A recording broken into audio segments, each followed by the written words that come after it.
तो self control जो है is nothing, it is the practice of philosophy and a way of life.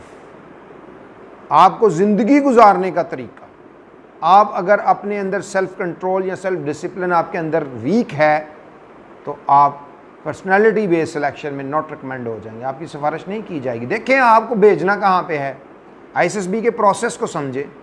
वहाँ पे जब आप जाते हैं उस प्रोसेस में बोर्ड के सामने प्रेजेंट करते हैं अपने आप को, तो वो 3 चीज़ें आपकी देखते हैं एज ए फ़र्द। नंबर 1, आप क्या सोचते हैं, जो कि हकीकत, आपकी सोच एक हकीकत है, वो एक ताकत है। आप क्या सोचते हैं, ये तो बड़ा इम्पोर्टेंट चीज़ है। आप क्या बोलते हैं, क्योंकि जो आप सोचते हैं आपका दिमाग उन तस्वुरात को तस्वीरी शक्ल में आपके दिमाग में बना देता है। इसीलिए कहते हैं ना, दुनिया में इस पूरी कायनात, जो रिनाउंड कायनात है जिसको हम जानते हैं, उसमें 2 ही तहलीककार हैं, एक अल्लाह रब्बुल इज़्ज़त और एक इंसान। एक क्रिएटर अल्लाह है, एक क्रिएटर इंसान है। और हर चीज़ 2 दफ़ा में तख्लीक होती है। एक आपके माइंड में पहले तख्लीक होती है, फिर आप उसको अमली शक्ल देते हैं। इसीलिए कहते हैं थिंक बिग, बड़ा सोचें। जितना बड़ा सोचेंगे उतना बड़ा अमल करने की कोशिश करेंगे। लेकिन अगर आप अपने कंफर्ट जोन में बैठ गए तो वो आपको कहेगा जितना मिल रहा है शुक्र है, ज़िंदगी अच्छी गुजर रही है, ठीक है, ओके, रोटी मिल रही है, जान बची हुई है, ओके, नस्ल बढ़ रही है, दैट्स इट। लेकिन अल्लाह ने आपको ऐसा तहलीक नहीं किया। अल्लाह आपसे कुछ और अर्ज करता है। आपने जो अल्लाह ने मज़ाहिर कुदरत बनाए, उनकी हकीकतें लोगों को बतानी है, दिखानी है कि ये क्यों बना था।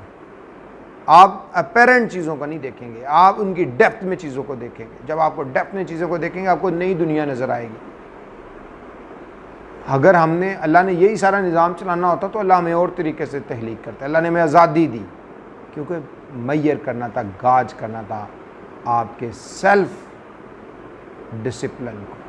That is very very important. Self discipline is very very important. तो फिलॉसफी, प्रैक्टिस ऑफ फिलॉसफी, मंतक, दलील की बात, and a way of life.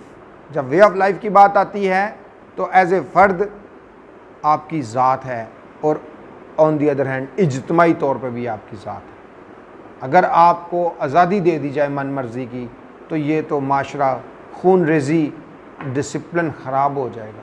जिसका जो मन में आएगा वो करेगा, वो नहीं सुनेगा किसी की। क्योंकि पर्सनल स्पेस और पर्सनल डोमेन आजकल नहीं, सेल्फ हेल्प में ये बात होती है कि हर शख्स की एक पर्सनल स्पेस है, एक उसकी पर्सनल जुरिस्डिक्शन है, एक उसका पर्सनल इक़्तिदार है जिसमें वो इंडिपेंडेंट है। लेकिन चूँकि समाज के साथ जुड़ा हुआ है, ये एक दायरे हैं ओवरलूप किए हुए हैं। जो आपके राइट्स हैं उसके साथ आपके ऑब्लिगेशंस, आपके फ़राइज़ भी जुड़ गए, ये ओवरलैप कर गए।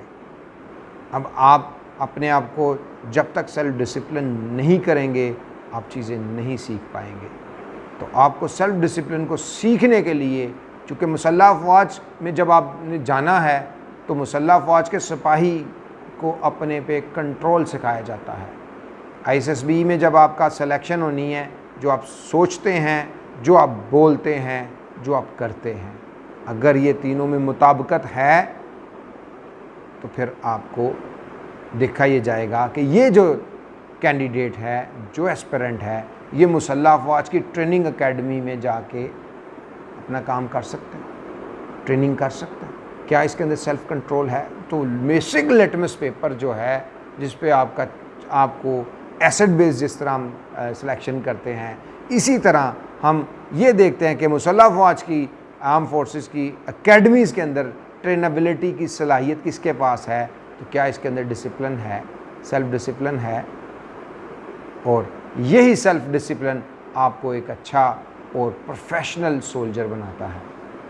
तो सेल्फ डिसिप्लिन को इम्प्रूव करें। सेल्फ डिसिप्लिन के बगैर आपको ज़िंदगी में कामयाबी नहीं हासिल हो सकती। अब सेल्फ डिसिप्लिन से पहले हमने जो एक दफ़ा पहले भी बात की थी कि discipline is everything, motivation is nothing. तो उसमें हमने 2 बातें की थी।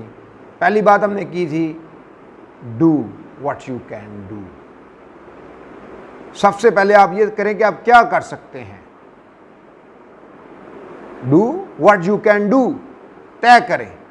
और सेकंड हमने कहा था do the best you can do. पहले तय कर ले कि मैं क्या कर सकता हूं, फिर ये करें कि मुझे जो करना है वो बेहतरीन करना है। और इसको करने के लिए 3 सेट्स में आपको सोचना होगा। नंबर 1, आपको अवेयरनेस, नीड ऑफ दैट, क्यों ज़रूरत पेश आती है आपको सेल्फ डिसिप्लिन की या डिसिप्लिन की, need for and aspiration for या इम्पोर्टेंस ऑफ डिसिप्लिन, अवेयरनेस होनी चाहिए क्या कोई ये क्यों करना है। सेकंड, आपकी विलिंगनेस, आपको अवेयरनेस तो हो गई लेकिन अब आपकी विलिंगनेस नहीं है, क्योंकि इस काम के साथ दर्द जुड़ गया, इस काम के साथ दर्द आ गया, तो आपका कंफर्ट जोन तोड़ने का वक्त आ गया, आप नहीं तोड़ेंगे। आप कंफर्ट जोन नहीं तोड़ेंगे तो वो आप उसे कहेंगे ओके। जैसे फजर के वक्त उठना था, उठे नहीं, तोड़ना चाहिए था, कंफर्ट जोन तोड़ना चाहिए था। क्यों अल्लाह ने रखा इस टाइम को? इसलिए कि वो टाइम आपका जो नफ्स है उसके ऊपर बड़ा भारी है, वही तो आपको ड्राइव कर रहा है ना। आपने अगर तय कर लिया कि ये जो नफ्स है इसको मैंने कंट्रोल, और यही आपका इम्तिहान है, यही आपकी आजमाइश है, इसी को ही आपने कंट्रोल करना है। जब तक आपके अंदर सेल्फ कंट्रोल या सेल्फ डिसिप्लिन नहीं आएगा, आप ज़िंदगी में कामयाब नहीं होएंगे, नाकाम हो जाएंगे। जितने भी हाईली जो सक्सेसफुल पर्सन हैं आप उन्हें देखें। अब देखें, इस सब कॉन्टिनेंट में एक कायदे आज़म मोहम्मद अली जिन्ना थे, एक गांधी जी थे। गांधी जी ने कोई बड़ा कारनामा नहीं किया, गांधी जी ने जो एग्जिस्ट करता था मुल्क, जो जगह थी, उसी को ही हासिल किया ना। काम तो किसने किया? कायदे आज़म ने, जिन्होंने उसको सेपरेट करा के लहदा वतन लेके कौम को ढाला।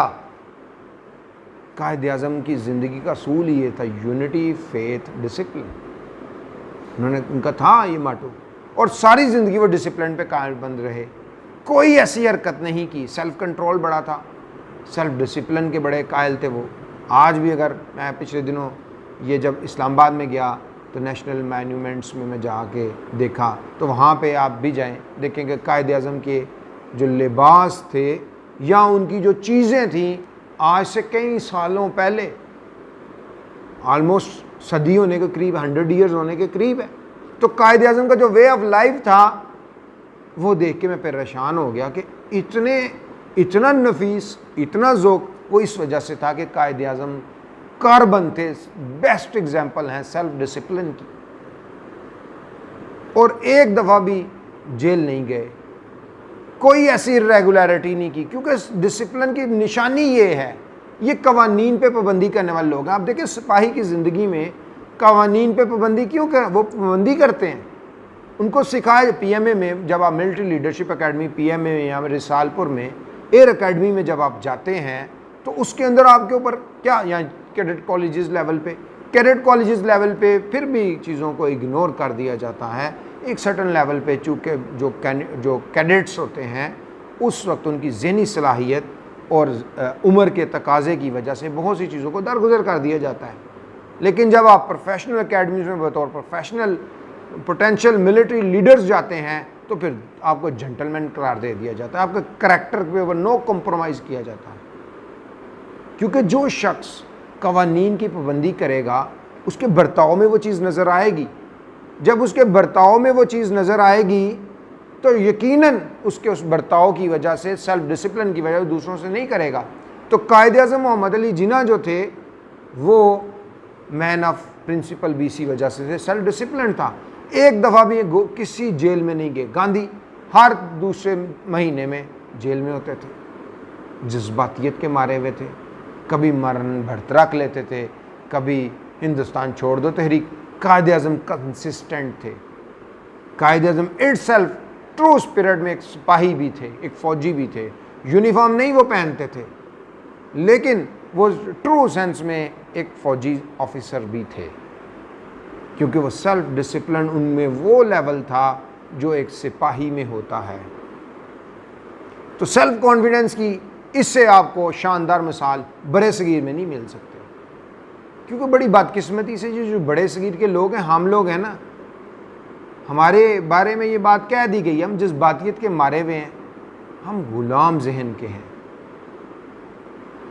हमारे अंदर ये गुलामी है आ गई हुई है, हम एहसास कमतरी से बाहर नहीं निकल पाते, हमारे यही एहसास है, हमारी बुज़दिली बन गई, हम सेल्फ डिसिप्लिन के कायल नहीं हैं। बड़े सगीर के लोग सेल्फ डिसिप्लिन, आप देख लें कोई कवानीन, कोई अमल ही नहीं करता। गोरों ने 1757 में जब बंगाल पे कब्ज़ा किया तो सबसे पहले उनको ज़रूरत थी कि उन्होंने माल इकट्ठा करना था।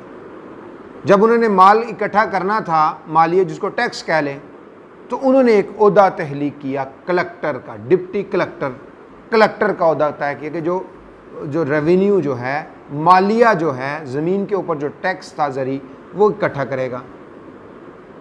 तो वहाँ से उन्होंने 100 ईयर्स लगाए और उस 100 साल में आप यकीन करें 120 इख्तियारात तफवीज़ किए उन्होंने बतदरीज 100 ईयर्स में।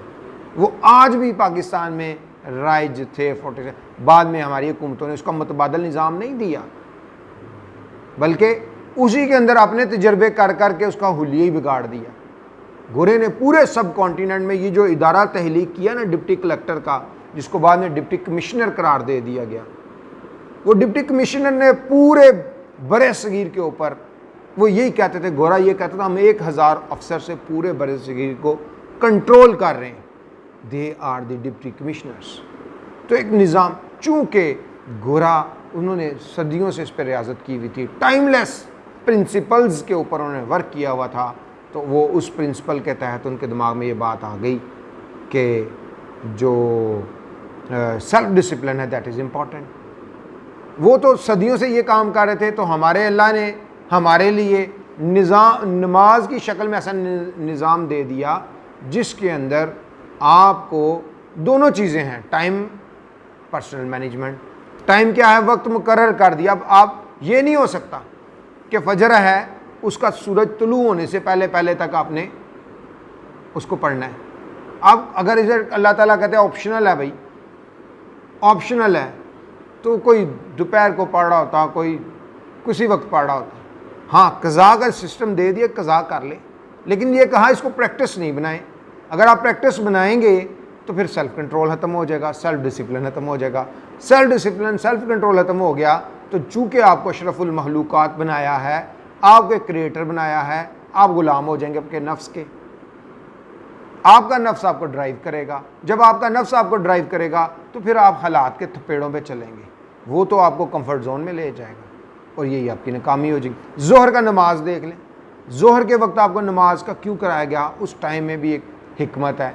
असर के अंदर बड़ी हिकमत है, कहा गया असर के वक्त ना सो। अक्सर लोग असर के वक्त सो जाते हैं, ओ भाई बंदा कुंद हो जाता है। सारी मेडिकल साइंस ये बात कहती है जो लोग असर के बाद सोते हैं वो कुंद हो जाते हैं, उनकी मगरिब के बाद नहीं सोना चाहिए।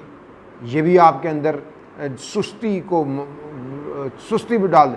इशा के बाद, इशा का नमाज ऐसा करार दे दिया। आज सारी जितनी भी ये जो तहकीक है ये साबित करती है कि सोने से पहले आप कुछ ऐसी इबादत, कोई ऐसी वर्शिप, कोई ऐसे वर्ड, कोई ऐसा म्यूज़िक सुने जो आपको सोने से पहले आपके अंदर वो एनर्जी पैदा कर दे। तो आज उस वक्त मंतक ये दी गई, हमारे जो बड़े उलमाए कराम थे, जो हमारे नबी ने ये फरमाया कि इशा पढ़ा करो, इसके पढ़ने से आपकी ज़िंदगी में डिप्रेशन, मायूसी ख़त्म होती है, आपको एक अच्छी नींद आएगी, आपकी तशवीश ख़त्म होगी।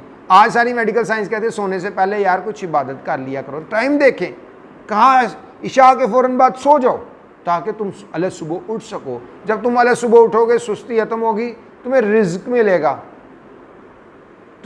मिलेगा, क्योंकि शयातीन उस वक्त उनको जकड़ लिया गया होता है, आपको रिज़्क बांटा जा रहा होता है, आपको रिज़्क लेना है। तो सेल्फ डिसिप्लिन को मेंटेन किए बगैर आप मुसल्ला फ़ौज का हिस्सा नहीं बन सकते।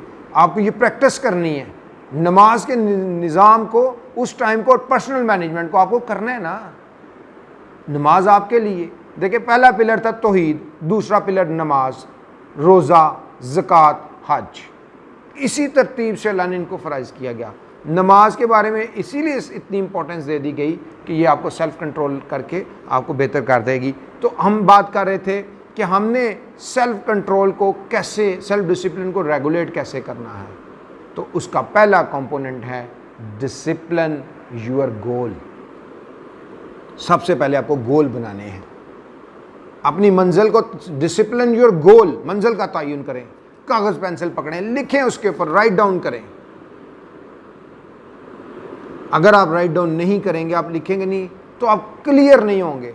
You must be clear about your goal. आप कह लें कि आपने मुसल्लह फौज का हिस्सा बनना है, आपने मिलिट्री लीडरशिप में जाना है, तो आपको तैयारी करनी पड़ेगी, आपको प्रिपेयर करना पड़ेगा। मुसल्लह फौज की जो सिलेक्शन है वो ख्वाहिश पे नहीं है। आप बड़ी बड़ी बातें करते हैं, I want to join army, this ख्वाहिशात करते हैं। क्या आप उस ख्वाहिश के साथ जुड़ी हुई मेहनत मुशक्क़त करते हैं, उसके साथ जुड़ी हुई नज़्म ज़ब्त? क्योंकि कामयाबी की कलीद क्या है? मेहनत और नज़्म ज़ब्त। ये जब दोनों चीज़ें मिलती हैं तो आपको मिलती है। तो जब डिसिप्लिन ऑफ योर गोल ही नहीं है, आप क्लियर ही नहीं अबाउट कि आपने करना क्या है, आपने इसको लिखा नहीं, आपने इसको समझा नहीं, आप कैसे करेंगे? लेकिन जब आप उसको लिख लेते हैं, उसके तमाम जो उसके साथ जुड़े हुए ऐसी चीज़ें जो उसके फ़ायदेमंद हैं या नुकसानदेह हैं, अगर आप वो कर लेते हैं तो फिर आपको आसान हो जाएगा ना समझना, गोल आपको समझना आसान हो जाएगा, क्योंकि आपने इस एक प्रोफेशन में जाना है। तो डिसिप्लिन ऑफ गोल में आपको कागज़ पेंसिल पे सब कुछ लिखना होगा। अगर आप उसको लिख लेते हैं तो फिर यकीनन आप क्लियर हो जाएंगे, और अगर आप क्लियर नहीं होते तो फिर आप इससे अगले स्टेप में नहीं जा सकेंगे। इससे अगला स्टेप है डिसिप्लिन ऑफ प्लानिंग। आपने गोल का तयन कर लिया, ओके, आपने लिख लिया, आपने उसको समझ लिया, अब आपने उसको क्या करना है? अब आपने डिसिप्लिन ऑफ प्लानिंग। अब लोग अक्सर, ये बड़ा मसला होता है, लोग कहते हैं हमारे पास टाइम ही नहीं, हम प्लान ही नहीं कर सकते। भाई आप प्लान ही नहीं कर सकते। भाई आप इस बात को समझ लो, if you invest a single minute on planning, it will return you 100% of your time. आपका 1 मिनट अगर मनसूबा बंदी पे आप खर्च करते हैं तो उसका रिजल्ट 100% आपको वो वापस आएगा। आपको करना है, आपको अपनी इस बिजी लाइफ के अंदर से आपको ये करना है, और अगर आप नहीं कर सकते तो फिर ये मंजिल दूर हो जाएगी। आपको प्लान करना है। आप देखें ना, मिलिट्री में, मिलिट्री ऑपरेशन में क्या होता है? जब भी मिलिट्री, आप इसको कमांड टास्क समझ लें, जब भी मिलिट्री ऑपरेशन किया जाता है उसके अंदर नज़्म व ज़ब्त की अहमियत है। मिलिट्री ऑपरेशन में नज़्म व ज़ब्त, तहकीक, हिकमत अमली, सही तौर पे काम करना, ये मिलिट्री ऑपरेशंस के कंपोनेंट्स हैं। जब भी इसको किया जाता है उसके ऊपर तहकीक की जाती है, उसके वक्त को देखा जाता है, आपकी हिकमत अमली मुरतब की जाती है, सही तौर पे काम किया जाता है। जब आप ISSB में भी जाते हैं तो आप इसी के मुताबिक काम करेंगे तो यकीनन वो आपको फ़ायदेमंद होगा। नहीं करेंगे तो फिर आपके लिए वो सिर्फ ये होगा कि मैंने कमांड टास्क कर लिए, किसी कोचिंग एकेडमी में आपने ट्रेनिंग कर ली, हट्टे वगैरह को रखना इस्तेमाल सीख लिया, तो फिर आप समझेंगे कि जी मेरी ISSB तो बहुत अच्छी हो गई थी, लेकिन आप वहाँ पे काम नहीं कर सके। तो आपको ये बात अपने से सवाल भी करना है कि किस लेवल पे आपका सेल्फ़ डिसिप्लिन है, आपने अपने सेल्फ़ डिसिप्लिन को किस लेवल पे रखा है। क्योंकि अगर आपके अंदर ये चीज़ नहीं है, दूरअंदेशी नहीं है, तो फिर आप इतनी गहरी बात सोच नहीं सकेंगे। जब आप अच्छी बात सोच नहीं सकेंगे तो अच्छा बोल नहीं सकेंगे, और जब आप अच्छा बोल नहीं सकेंगे तो सोच तो आपकी अच्छी नहीं है तो अमल कैसे अच्छा होगा। तो सेल्फ़ डिसिप्लिन आपको इंतहाई नागज़ीर है, इसको सीखना है। Is the practice of philosophy and a way of life. इसके बगैर आप मुसल्लह अफ़वाज का हिस्सा हरगिज़ नहीं बन सकते। मुसल्लह अफ़वाज की रूह में ये बात नज़्म व ज़ब्त शामिल है। मुसल्लह अफ़वाज की तमाम अकेडमीज़ में मेहनत और नज़्म व ज़ब्त से आपको पेशावर बनाया जाता है। आपको